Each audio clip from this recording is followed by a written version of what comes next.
Futurama, the show that just won't die. You'd be hard-pressed to find a nerd who grew up in the aughts who doesn't consider Futurama a foundational part of their sense of humor, and I very much include myself in that statement. With that history in mind, the news that it would be revived yet again for the streaming era hit me with a mix of joy and trepidation. On the one hand, I would get to see the characters I grew up with again, but on the other, well, I was afraid it wouldn't meet expectations. The Comedy Central era had its moments, but on the whole, I thought it was markedly inferior to the original run, and I was worried we'd see that trend continue with the Hulu revival. Now, having watched the first half of season 8, I sadly have to report that my fears were well founded. Futurama's latest offering is not only not as good as the original run, it's also a significant step down even from the Comedy Central era. It's inert, lifeless, and above all else, just not very funny. Cards now on the table, I'm going to try something new here and give a mini review of each episode because I want to get into the weeds a little bit and all the episodes are still self-contained stories. Matt Groening will resist serialization to his dying breath, apparently. So, without further ado, Episode 1, The Impossible Stream. I've seen every episode of this show multiple times, so I mean it when I say that The Impossible Stream is, at least in my opinion, quite possibly the worst Futurama episode ever. Seriously, this isn't so much starting off on the wrong foot as it is sinking that wrong foot knee-deep into a pile of lukewarm elephant crap. I was actually kind of shocked by the end by just how bad this was, but I'm getting ahead of myself. For their big inaugural revival episode, they decided to go with an extended meta joke about streaming. That's it. The plot has Fry deciding to try to watch every TV show in existence, which he aims to accomplish with a sort of futuristic immersion suit type thing. He winds up becoming completely divorced from reality, so the crew has to try to manufacture more TV for him to watch before he runs out and suffers from a catastrophic disconnection. So yeah, it really is just a whole episode about binge watching. Not exactly cutting edge satire, that concept's been part of our cultural lexicon for around a decade now, but more to the point, Futurama doesn't really have a whole lot to say about the phenomenon beyond pointing at it and going, hey, that exists. Spoilers, this is going to be a recurring theme going forward. In fact, for an episode ostensibly about streaming, the whole thing feels weirdly disconnected from the present media landscape. To elaborate, in their bid to provide Fry with more content, the crew resurrect recurring secondary character Calculon and reboot long-running show within a show All My Circuits. And you'd better believe there's like 15 meta jokes about Futurama's own revivals in the process. This might seem an odd thing to get hung up on, but I want to talk about that specific plot point briefly.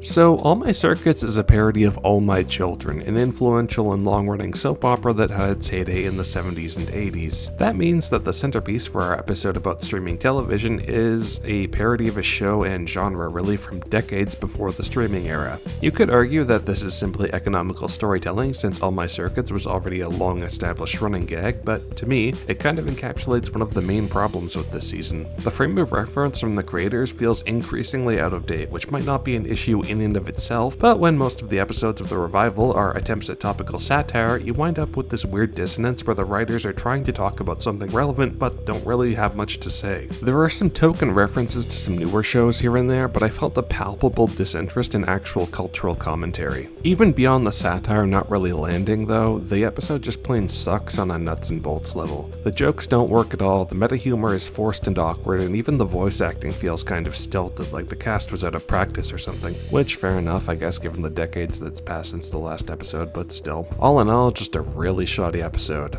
And still 9 more to go. Episode 2, Children of a Lesser Bug. Fortunately, the second episode, while still not great, is a substantial improvement. Remember way back in season 4 when Kif got pregnant and him and Amy promised to return for the kids when they matured in 20 years? Well, 20 years later, in real time no less, that's a nice / depressing detail, we're finally paying off that plot point. Kif and Amy, and also kind of Leela's surviving offspring emerge from the swamp on Kif's homeworld, and the two of them are thrust into new parenthood. Things become complicated when Kif is called away for a mission by Zap, leaving Amy to try and manage on her own. So yeah, it's the new parent episode you see all the time in sitcoms. The kids themselves get very little in the way of characterization, but they're pretty clearly just meant to be plot devices for the main cast. Probably the most noteworthy aspect is the tension between Leela and Amy over the parentage of the kids, which is clearly evoking the idea of conflict between adoptive and biological parents. It's an improvement on the first episode because it actually has some ideas to play with, but on the whole, I'd say it's still still not very strong, with the main issue being that it's just not very funny. If anything, it gets borderline saccharine at times. The main bright spots are the bits with Zap, and only because Hiromi is as hilariously repulsive as ever.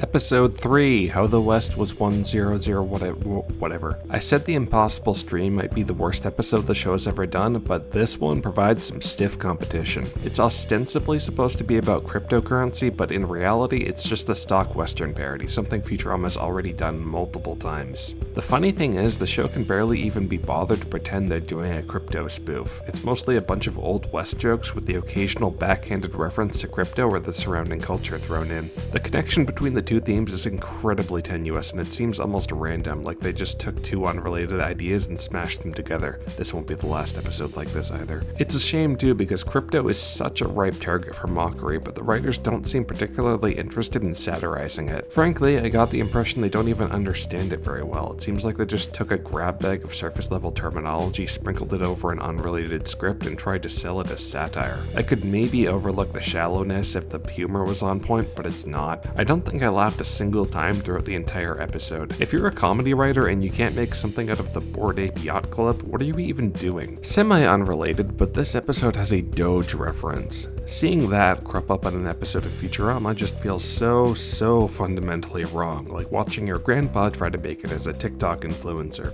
Episode 4, Parasites Regained. Here we have one of the rare episodes where the show remembers Nibbler exists. The main plot has him contracting parasitic worms that are robbing him of his intelligence, and the crew shrinks themselves down to purge the parasites from his litter box. After that rather tortured setup, the mask comes off and the episode turns it into an incredibly half-assed Dune parody, with the litter box serving as a desert backdrop. I say parody, but that's being incredibly generous. It's really just a checklist of things from Dune introduced one after the other with no real commentary or mockery. Go back and compare this episode to Where No Fan Has Gone Before, the Star Trek parody episode from the series' original run, and the difference is stark. You could tell that the writers were intimately familiar with and passionate about Star Trek, with lots of granular details and little fandom nods. The Dune content here, by contrast, reads like someone just read a plot synopsis and scribbled down a handful of things to include in the parody episode. You've got stand-ins for spice, sandworms, Fremen, and so on, but there's no substance to any of it, no playing around with ideas or deconstructing aspects of the original work. I'd say it's lazy referential humor, but they barely even try to use it for jokes. The writers don't seem to have any understanding of Dune beyond its most basic plot elements. There's no sense of familiarity, no passion for the material. The whole thing reeks of filler, the sort of low-effort slop you find in modern-day Simpsons. Episode 5, Related to Items You Viewed. Oh good, more attempts at topical humor. This time they're taking on Amazon, with Mom making an appearance as head of Momazon. It's nice to see Mom again, but the episode doesn't really focus on her. Instead, it's a combination of a rogue AI plot with a relationship-centric storyline between Leela and Fry moving in together. It's kind of nice to see their relationship actually progress instead of fading into the background of the status quo, but it's also just not that interesting of a conflict. The Amazon critique stuff is also a mixed bag. Unlike with the crypto and Dune parodies, there's some actual substantive criticism of Amazon's business practices and modern consumerism, but a lot of it still falls flat. To give you some idea, their parody of Alexa is called Invasa. Like, that's not even clever. Don't have a whole lot to say here, it's just not a very engaging episode, but it's still one of the stronger ones in the batch, sadly. Episode 6, I Know What You Did Next, Xmas. Okay, this one was definitely the highlight for me. It's the Xmas episode, with the plot kicked off by the professor attempting to go back in time to prevent Robot Santa from turning evil. Wow, I really hope no one who's not familiar with the show stumbles on this video. That would be quite the sentence for the uninitiated. Things don't go quite as planned, and time-traveling shenanigans ensue. Surprisingly, the meat of the episode centers around Bender and Zoidberg. While I was lukewarm on the Comedy Central episodes on the whole, I did like how a lot of them tried giving plots to pairs of characters who don't normally interact much, and this seems like a continuation of that idea. Bender and Zoidberg work surprisingly well as a comedic duo, and without spoiling, there's a healthy dose of black humor that I appreciated. I'm not going to get too far into the weeds on this one because there's a lot of twists and turns in the plot, but this is the only episode in the season that felt like it still had a bit of that old Futurama spirit. Still not an all-timer by any means, but I'd call this one passable by the standards of previous seasons, and that's more than I can say for any of the others. Episode 7, Rage Against the Vaccine, and after that short reprieve, it's right back to the contemporary satire. As you could probably guess from the title, this one's the requisite COVID episode. A novel disease breaks out and the entire cast has to go into lockdown.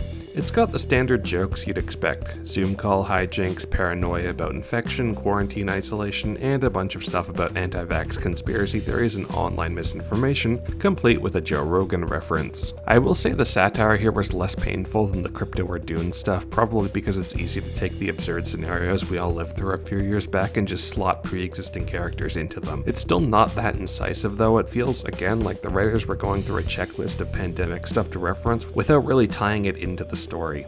Thing is, though, the actual pandemic satire isn't actually that much of the episode. Instead, we get a truly bizarre, and not in a good way, plot about Hermes trying to cure the disease with the power of voodoo. Seriously, it comes out of nowhere, it's not funny, and frankly, it doesn't really seem to gel with Hermes' characterization. More to the point, it seems like a strange fit for an episode ostensibly about the pandemic. I don't know why they took it in this direction. It would have been easy to just do a half hour of COVID jokes. Chalk this one up as another miss, unfortunately. Episode 8, Zap Gets Cancelled. If there's one thing that might get me to overlook the cringy trying to stay relevant title, it's the prospect of a Zap-centric episode. Zap is easily my favorite Futurama character. Something about the combination of his exquisite loathsomeness with Billy West's smarmy voice just gets me every time. Unfortunately, the finished product doesn't quite live up to those expectations. The episode is centered on Kif finally having enough of Zap's abuse and filing a formal complaint against him, which sees Zap stripped of his position and sent to sensitivity training. This does kind of raise the question of why this is happening now, since a big part of his whole shtick is never getting punished for his flagrant misbehavior, but whatever, I'll go with it. It's just not good, though. The humor really does not work. There's this one bit where at the trial it turns out both Kif and Zap have hired the recurring chicken lawyer character to represent them. I was expecting them to do the usual character goes back and forth on both sides thing, but it just doesn't happen. He just represents Kif's side and that's it. It's like they wrote in a setup for a joke and then just forgot to include the joke itself. I don't think it even works as a comedic subversion of expectations because there's no attention drawn to it, no effort to make the lack of payoff funny. There's a whole bunch of stale references to political correctness and such, but it doesn't feel remotely biting and the whole thing just kind of runs out of gas pretty fast. Man, making a Zap episode boring takes some doing, but they found a way. Episode 9, The Prince and the Product. It's the traditional non-canon bizarro anthology episode, and this is easily the worst one the show has ever produced. The conceit here is recreating the cast as different kinds of toys, which is already kind of a dubious premise if you ask me, but well, let's just dive into the shorts. The first story has the crew as wind-up toys, and it feels so lazy. The character designs barely even look different from their default ones. The story is about Fry's clockwork winding down, i.e. he's dying, and the crew undertakes a quest to save him. It's not funny, it goes on too long, its tone is weirdly maudlin, and it barely tries to do anything with the wind-up toy shtick. Story 2 is even more bizarre. The cast are turned into Hot Wheels, but the story is a parody of The Ring, of all things. This is like a Mad Libs approach to comedy. It can't even commit to the Ring premise, turning into a slasher movie at the end instead. The whole premise seems just deeply confused and directionless. Story 3 is a star-crossed lover story with Fry and Leela belonging to rival tribes of rubber ducks and wobble dolls, respectively. Not a whole lot to say here, it's really just kinda cringy and awkward. Taken as a whole, this anthology episode is a mess. It lacks any real cohesive vision, being little more than an assemblage of half-baked storylines with a toy theme slapped on top, seemingly at random. At least with the previous ones, like the Nature Dog parody or the Saturday morning cartoon one, I could tell what they were supposed to be making fun of, but with this batch, I'm genuinely not sure what they were even going for. Also, why are these toys all decades old? Like, seriously, when was the last time you saw a wind-up toy with a key? I was half expecting to see a friggin' Raggedy Ann doll. Episode 10, All the Way Down. The season ends on a note that's at least inoffensive. This one is all about simulated reality, with the professor creating a virtual recreation of the Planet Express crew. After all the half-hearted attempts at pop culture references that comprise most of the season, it's nice to see the show actually engaging with science fiction concepts again, but it's still not very engaging as an episode. The pace is slow and meandering, there's a noticeable dearth of humor, and it lacks the bite of earlier high-concept episodes like Godfellas. Graded against Futurama's golden age, it's a pretty weak installment, but within the context of the dreck of this season, it's at least passable. Final thoughts. After Futurama suffered its most recent cancellation, I remember Matt Groening saying that the series still had stories to tell. After seeing this new revival, I'm forced to call that statement into question. Futurama's latest revival doesn't feel like something rooted in passion, it feels like something created out of obligation. It's hard not to get the vibe of an aging rock star shuffling around in a feeble attempt at a comeback tour, coasting on past glories for an unearned payday. So much of the season feels like filler, low-effort slop gleaned by glancing at modern trends and slapping them into a Futurama Futurama framework without any research or commentary. It's not satire, it's a reference. Topical humor has never really been Futurama's strength, even in the show's prime, but this is just a whole new low. In a lot of cases, they can't even be bothered to focus on the thing they're ostensibly satirizing. It's no coincidence that I felt the strongest episodes were the ones that got away from contemporary topics and instead explored the show's characters or more abstract science fiction concepts. This is going to come off as mean-spirited, but it really reinforces a feeling I got when watching the first season of Disenchantment. Ronan and Co.'s whole comedic frame of reference seems increasingly dated. They just don't really seem to get modern culture like they did with early Simpsons and Futurama. And that's a problem if a significant chunk of your work is ostensibly dedicated to satirizing modern life. I take no pleasure in tearing it down.